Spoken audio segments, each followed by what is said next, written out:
I stood at the altar, looking into the eyes of the man I was about to marry. He looked so happy, so in love, but all I could see was his brother's face. The man I truly loved, the man who broke my heart 3 years ago, and now I was about to become his sister-in-law. Hello everyone, I'm Sophia, and wow, welcome back. If you're new here, let me tell you what we do. I share real and emotional stories sent by listeners from all around the world.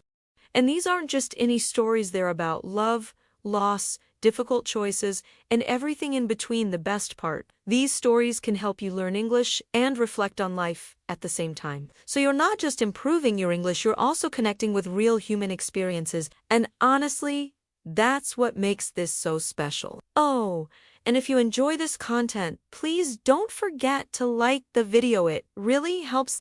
Subscribe if you haven't already, because we share new stories every week. And I'd love to hear from you, so share your thoughts in the comments. Do you agree with the choices people make? Would you do things differently? Let me know. Alright, now let's begin today's story. Today's story was sent by Ana, a 29-year-old teacher from Portugal. When I first read her email, I had to stop and read it again. Her story is about love, betrayal, and an impossible choice. It's about what happens when the past refuses to stay in the past. Before we begin, I want you to think about this. Can you truly move on from someone if you're surrounded by reminders of them every single day? Let's hear Anna's story. My name is Anna. I'm 29 years old, and I've been married for 2 years. To most people, my life looks perfect. I have a loving husband named Marco, a beautiful apartment in the city, and a career as a teacher that I truly enjoy.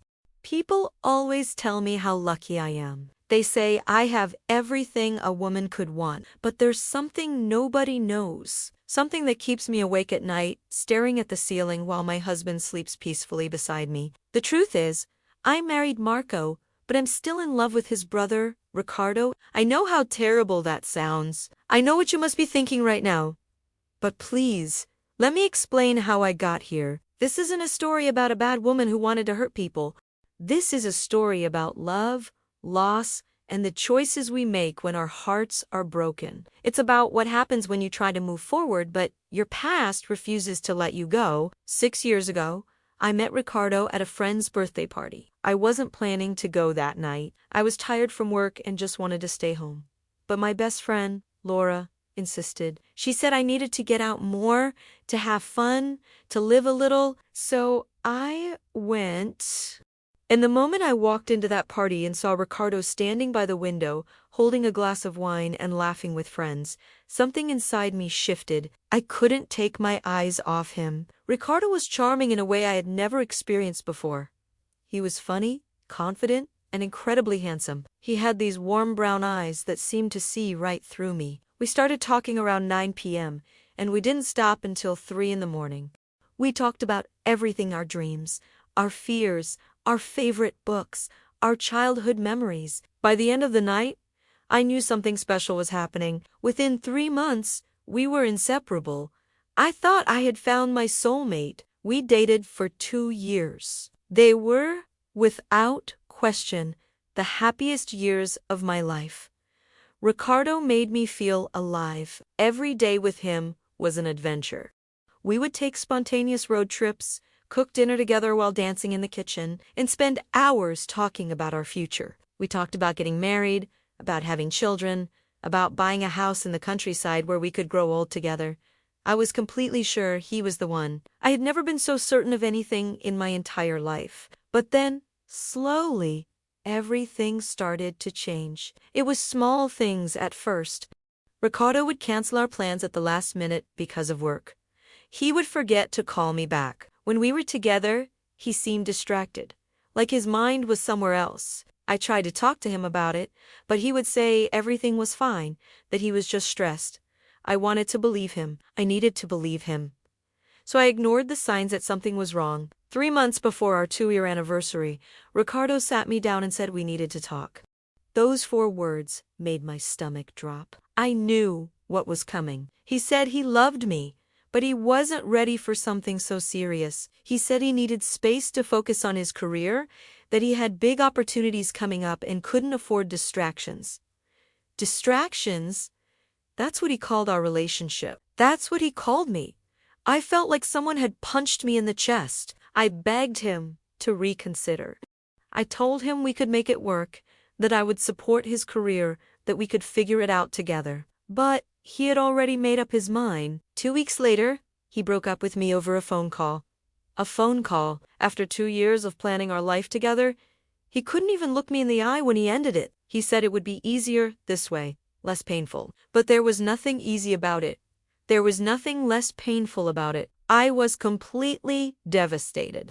For months, I could barely function. I would cry in the shower so my roommate wouldn't hear me. I couldn't eat food tasted like nothing. I couldn't sleep every time I closed my eyes. I saw his face. I lost weight. I stopped going out with friends. I would cancel plans and stay in bed all weekend. My friends were genuinely worried about me. Laura would come over and force me to eat, to shower, to get dressed. She saved me in those dark months. Slowly, very slowly, I started to rebuild my life. I threw myself into my work. I started going to the gym. I joined a book club. I forced myself to smile, to laugh, to pretend I was okay. And eventually, I wasn't pretending anymore. I was actually starting to feel okay. The pain was still there, but it wasn't drowning me anymore. I thought I had moved on. I thought I was finally free from Ricardo. But life, as I would soon discover, had other plans for me. 1 year after the breakup, something unexpected happened. I was at the supermarket buying groceries for the week when I heard someone call my name. I turned around and saw Clara, Ricardo's mother, walking toward me with a huge smile on her face. My heart started racing. I hadn't seen her since the breakup, and I wasn't sure how she would react to me. But she hugged me tight and said she missed me. She said the whole family missed me. I didn't know what to say. Clara insisted that I come to their house for lunch the following Sunday.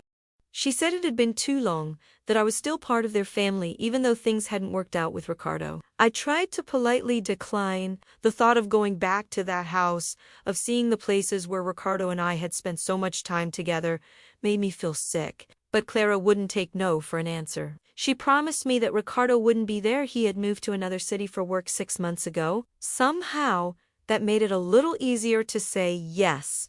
That Sunday, I stood outside their house for 5 minutes before I could bring myself to ring the doorbell. My hands were shaking. When Clara opened the door, the smell of her cooking brought back a flood of memories. Everything looked exactly the same furniture, the same pictures on the wall, the same blue curtains in the living room. It felt like stepping back in time. I almost turned around and left. But then I heard laughter coming from the kitchen, and somehow I found the courage to walk inside. That's when I met Marco for the first time. Really met him. I had seen him before, of course. Brief moments when I was dating Ricardo. He would come home from university while we were watching TV, or he would join us for family dinners. But Ricardo and I were always so wrapped up in each other that I never really paid attention to anyone else. Marco was just Ricardo's younger brother, someone in the background. But that Sunday, when he walked into the dining room and saw me, he stopped. He looked surprised, but also genuinely happy to see me. Marco was different from Ricardo in every way. Where Ricardo was loud and charismatic, Marco was quiet and thoughtful. Where Ricardo loved being the center of attention, Marco seemed more comfortable in the background. During lunch, while everyone else was talking and laughing, Marco sat next to me and asked how I was doing. Really doing. Not the polite "how are you" that people say without expecting a real answer. He actually wanted to know, and when I started talking, he listened. He didn't interrupt. He didn't try to fix things. He just listened. After lunch, everyone moved to the living room for coffee and dessert. I offered to help Clara clean up the kitchen, but Marco said he would help her instead. He told me I should relax, that I was a guest, but then he did something that surprised me. He asked if I wanted to see the garden. Clara had planted new roses, and they were beautiful this time of year. I said yes, grateful for an excuse to get some fresh air and escape the weight of all those memories inside the house. We walked through the garden, and Marco told me about his life. He was working as an architect now, designing sustainable buildings. He was passionate about his work in a way that was completely genuine. He wasn't trying to impress me. He was just sharing something he cared about. And then he did something that made me see him differently. He made me laugh. Actually laugh. For the first time in months, I felt something other than sadness. It was such a small moment, but it felt enormous. I had forgotten what it felt like to laugh. After that Sunday, Marco started texting me, nothing romantic, just friendly messages. He would send me pictures of buildings he thought I would find interesting. He would recommend books. He would ask how my week was going. At first, I thought he was just being polite, that maybe Clara had asked him to check on me. But his messages felt genuine. He never mentioned Ricardo. He never brought up the past. He just made me feel like a person again, not a victim of a broken heart. When Anna told me this part, I could hear the conflict in her voice. She knew what was happening, but she wasn't ready to admit it. We started meeting for coffee. It was casual at first, just two people talking, becoming friends. Marco would tell me about his projects at work, about the challenges of being a young architect in a competitive field. I would tell him about my students, about the funny things that happened in class. We would sit for hours in small cafes, talking about everything and nothing. He never pressured me. He never asked about Ricardo. He just gave me space to be myself. And slowly, without realizing it, I started looking forward to our meetings. I started checking my phone, hoping to see a message from him. One evening, after we had coffee, Marco walked me to my car. It was raining lightly, and we stood under his umbrella, neither of us wanting to say goodbye. He looked at me with those kind eyes and said, "Anna, I'm really glad you came back into our lives. You make everything brighter." Something in my chest tightened. It wasn't the wild, passionate feeling I had with Ricardo. It was something quieter, softer, something that felt like safety. And in that moment, I realized something dangerous was happening. I was starting to fall for Marco, my ex-boyfriend's brother. 6 months after that rainy evening, Marco finally asked me out on a real date. We were having our usual coffee when he suddenly got nervous. He kept fidgeting with his cup, not making eye contact. Then he said, "Anna, I know this might be complicated, but would you like to have dinner with me?" As more than friends, my heart started pounding. I knew this moment would come eventually, but I wasn't prepared for how conflicted I would feel. Part of me wanted to say yes immediately, but another part of me was screaming that this was wrong, that I shouldn't date my ex-boyfriend's brother. I said yes. I told myself that I had moved on from Ricardo. I told myself that what I felt for Ricardo was in the past, that it was just a memory of something that used to be beautiful but was now over. Marco deserved a chance. He had been nothing but kind, patient, and understanding. He had never compared himself to his brother. He had never made me feel guilty about my past. And more importantly, when I was with Marco, I felt something I hadn't felt in years. So yes, I said yes to that dinner date. Our first official date was perfect. Marco took me to a small Italian restaurant by the river. He had made a reservation weeks in advance, at a table by the window with a view of the sunset. He brought me flowers, not roses, but sunflowers, because he remembered I mentioned once that they were my favorite. During dinner, we talked for hours, just like we always did. But this time, there was something different in the air. When he reached across the table and held my hand, I didn't pull away. I held his hand back, and it felt right. We started dating officially after that night. Marco was everything I needed at that moment in my life. He was reliable in a way Ricardo never was. He would show up when he said he would. He would call when he promised. He remembered the little things: my favorite coffee order, the name of my best friend, the day I had an important meeting at work. He loved me in a way that felt steady and real, like a foundation you could build a life on. And I did love him, I really did. Just ... Not in the same wild, passionate way I loved Ricardo. I never told Marco the complete truth about my feelings. How could I tell him that sometimes, when he kissed me, I would close my eyes and see his brother's face? How could I tell him that I loved him, but not with the same intensity, the same fire? It felt cruel, so I buried those thoughts deep inside. I convinced myself that what I had with Marco was better. Passion fades, people say, but kindness, respect, partnership, those things last. I kept telling myself that over and over until I almost believed it. After 1 year of dating, Marco proposed. It was during a weekend trip to the mountains. We were hiking, and he stopped at the top of a trail with the most incredible view. He got down on one knee, pulled out a ring, and said, "Anna, you brought light back into my life. Will you marry me?" I looked at him out his hopeful eyes, his nervous smile, and I said yes immediately. I didn't hesitate. I didn't think. I just said yes. And when I did, he lifted me up and spun me around, laughing with pure joy. Everyone around us started clapping. Everyone was so happy for us. Clara cried tears of joy when we told her. She said she always knew we were meant for each other, that she had prayed for this moment. My parents loved Marco. They said he was exactly the kind of man they had always hoped I would marry: responsible, kind, hardworking, and devoted. My friends were thrilled. Laura pulled me aside and said, "Anna, I'm so proud of you. You survived the pain, and now you found real love."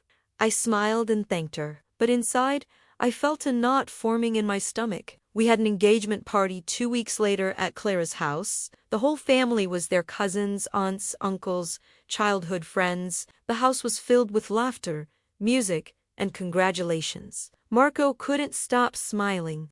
He kept his arm around me all night, introducing me as his fiancée with so much pride in his voice. I tried to match his energy, to be as happy as everyone expected me to be. But then, around 8 p.m., the front door opened, and Ricardo walked in. I hadn't seen Ricardo in almost 3 years. He had moved to another city, and he rarely came home for visits, but he was here now for our engagement party. When our eyes met across the crowded living room, everything else disappeared. The music faded.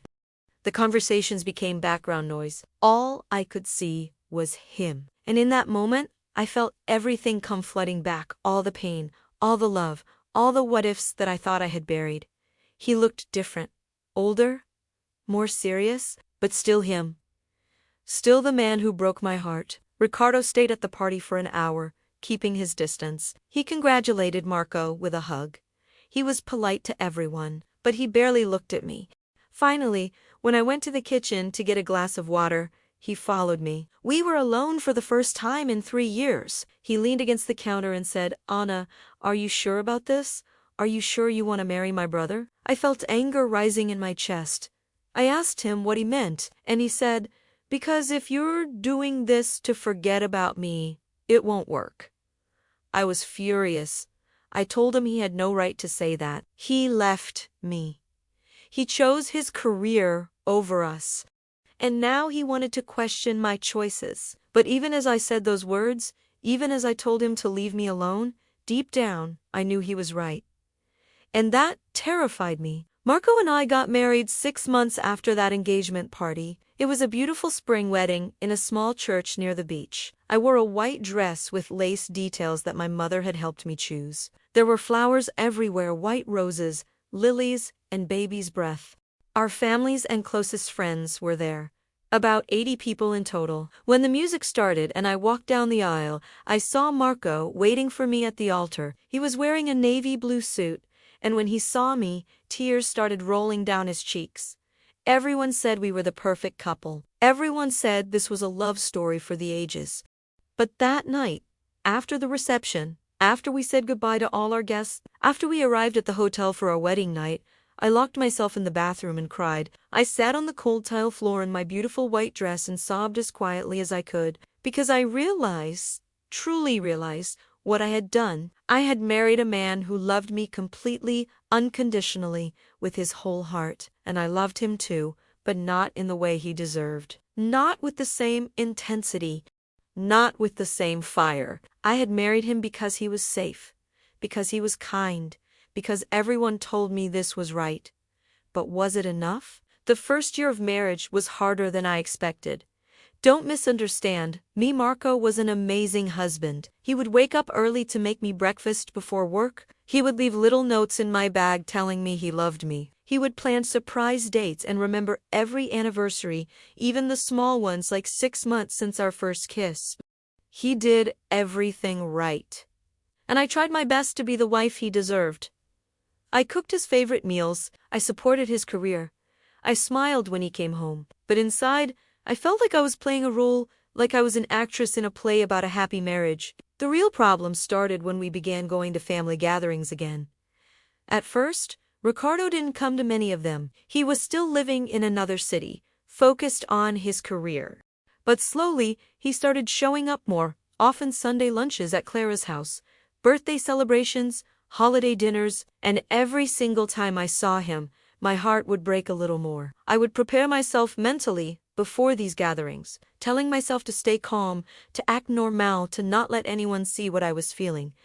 But it was exhausting. Pretending was exhausting. Ricardo and I maintained a painful politeness at these gatherings. We would greet each other with a brief hello. We would sit at opposite ends of the table. We would avoid eye contact. But I could always feel the tension between us, like an invisible wire stretched so tight it might snap at any moment. Sometimes I would catch him looking at me when he thought no one was watching. Sometimes he would catch me looking at him, and in those brief moments, everything we weren't saying was louder than any words could ever be. I wondered if anyone else could see it. I wondered if Marco could feel it. Living with this secret was like carrying a heavy stone in my chest. Every day, it got heavier. Every day, it became harder to breathe. I would wake up next to Marco, see him sleeping peacefully, and feel consumed by guilt. This man had given me everything: his love, his trust, his name, his future. And what was I giving him in return? A version of myself that was only half present. A heart that was divided. A wife who smiled during the day but cried silently in the shower at night. I felt like the worst person in the world. Anna told me that living with this secret was like carrying a heavy stone in her chest. Every day, it got heavier. One night, about 18 months into our marriage, everything changed. We had just come back from a family dinner at Clara's house. Ricardo had been there with his new girlfriend, at the time a nice woman. Pretty and friendly. I had watched them together all evening. The way she laughed at his jokes, the way he put his arm around her. I kept telling myself I was fine, that I was happy for him, that I had moved on. But when Marco and I got home, I went straight to the bedroom and started crying. I couldn't stop. Marco found me sitting on the edge of the bed, tears streaming down my face. Marco sat down next to me and asked what was wrong. I told him I had a headache, that I was just tired, that it had been a long day. But he didn't believe me. He had never pushed me before, but that night, something in him changed. He looked at me with these sad, knowing eyes and said, "Anna, can I ask you something?" My heart stopped. I nodded. And then he said the words I had been dreading for 18 months. "Are you happy with me?" Truly happy. I wanted to say yes. I wanted to lie. But something in his voice made me pause. Before I could answer, Marco said something that shattered me. He said, "You don't look at me the way you used to look at my brother." My blood ran cold. I tried to deny it. I started saying no, that wasn't true, that I loved him, that Ricardo was in the past. But Marco just shook his head slowly. He said, "Anna, I've known for a while. I'm not stupid. I see the way you tense up when he walks into a room. I see the way you avoid him. I see the way you both try so hard to pretend there's nothing there." Tears started falling down my face. I wanted to explain, to make him understand, but what could I say? Marco stood up and walked to the window. He stood there with his back to me for what felt like forever. "Finally," he said, "I thought that if I loved you enough, if I was patient enough, if I was everything he wasn't, you would eventually love me the same way. But I was wrong, wasn't I?" I got up and walked to him. I put my hand on his shoulder and said, "Marco, I do love you. I love you so much." And he turned to me with tears in his eyes and said, "I know you love me, Anna. But you're in love with him."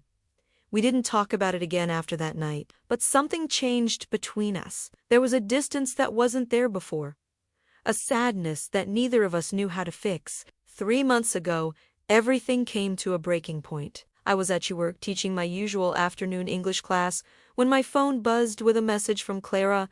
She had sent a photo to the family group to Ricardo and a beautiful woman, both smiling at the camera. The caption said, "Wonderful news. Ricardo is engaged. We're so happy to welcome Sophia to our family." I stared at that photo for a long time. Ricardo was engaged. He was moving on. He was building a life with someone else. and I felt like I couldn't breathe. My hands started shaking. One of my students asked if I was okay, and I realized I was crying in front of my entire class. I left work early that day, telling them I was sick. I drove home in a daze, not really seeing the road, just moving on, autopilot. When I got home, Marco wasn't there, yet he was still at the office. I sat on the couch in our living room, surrounded by all the evidence of our life together, our wedding photos on the wall, the furniture we had chosen together, the books we had bought, the plants we were trying to keep alive. And I realized something terrifying. Ricardo's engagement hurt more than my own wedding day had made me happy. What kind of wife does that make me?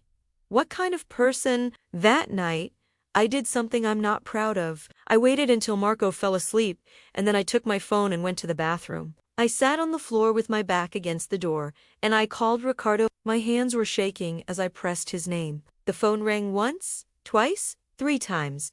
I almost hung up, but then he answered. His voice was cautious when he said, "Anna, is everything okay?" I said I needed to talk to him. There was a long pause. Then he said, "Okay, where?" We agreed to meet the next day at a cafe across town, far from anywhere we might run into someone we knew. I didn't sleep that night. I lay in bed next to Marco, listening to him breathe, and I felt like the worst person alive. What was I doing? I was a married woman about to meet my husband's brother to talk about what? Exactly. I didn't even know, but I knew I couldn't live with this weight anymore. I couldn't keep pretending. I couldn't keep lying to Marco, to myself, to everyone. The next morning, I told Marco I was meeting Laura for lunch. Another lie. He kissed my forehead and said, "Have fun, love. I want it to die." I arrived at the cafe 15 minutes early. I sat at a corner table where we wouldn't be easily seen from the street. When Ricardo walked in, my heart started racing. He looked tired, like he hadn't slept well either. He sat down across from me, and for a moment, neither of us said anything. Finally, I broke the silence. I said, "Congratulations on your engagement." He thanked me quietly. Then I asked him the question I had been holding inside for years. "Did you ever love me, Ricardo? Really love me?" His face changed. Pain flashed across his eyes. Ricardo looked down at his coffee cup, and when he looked back up at me, his eyes were filled with tears. He said, "Anna, I loved you so much, it scared me. You were everything I wanted, everything I needed. But I was 26 years old, and I had just gotten this incredible job opportunity. Everyone told me I had to focus on my career, that love could wait, that I was too young to settle down. So I convinced myself they were right. I thought I was making the mature, responsible decision." He paused, wiping his eyes. "But letting you go was the biggest mistake of my life.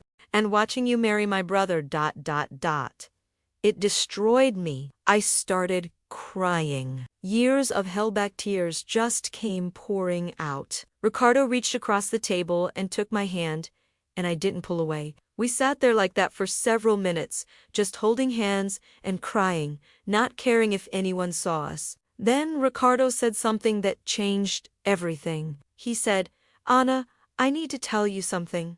Sophia, my fiancée, she's wonderful. She's kind and smart and beautiful. But when I'm with her, I think about you. When I kiss her, I wish it was you. I'm about to make the same mistake with her that you made with my brother, and I can't do it. I can't marry her while I'm in love with someone else." My mind was spinning. Ricardo was saying everything I had wanted to hear for years. He still loved me. He had always loved me. We could be together. We could finally be together. For a moment, just a brief, terrible moment, I imagined it. I imagined leaving Marco, being with Ricardo, finally living the life we should have had from the beginning. But then I thought about Marco's face. I thought about how he looked at me on our wedding day. I thought about all the mornings he made me breakfast, all the times he held me when I was sad, all the ways he had tried to make me happy even though he knew, deep down, that my heart wasn't fully his. I pulled my hand away from Ricardo's. I said, "This is wrong.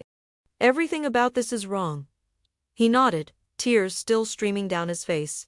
I told him, "I can't keep doing this. I can't keep living this lie." Marco deserves better than a wife who's in love with his brother, and your fiancé deserves better than a husband who's in love with his brother's wife. We've hurt so many people because we were cowards, because we couldn't be honest about what we wanted.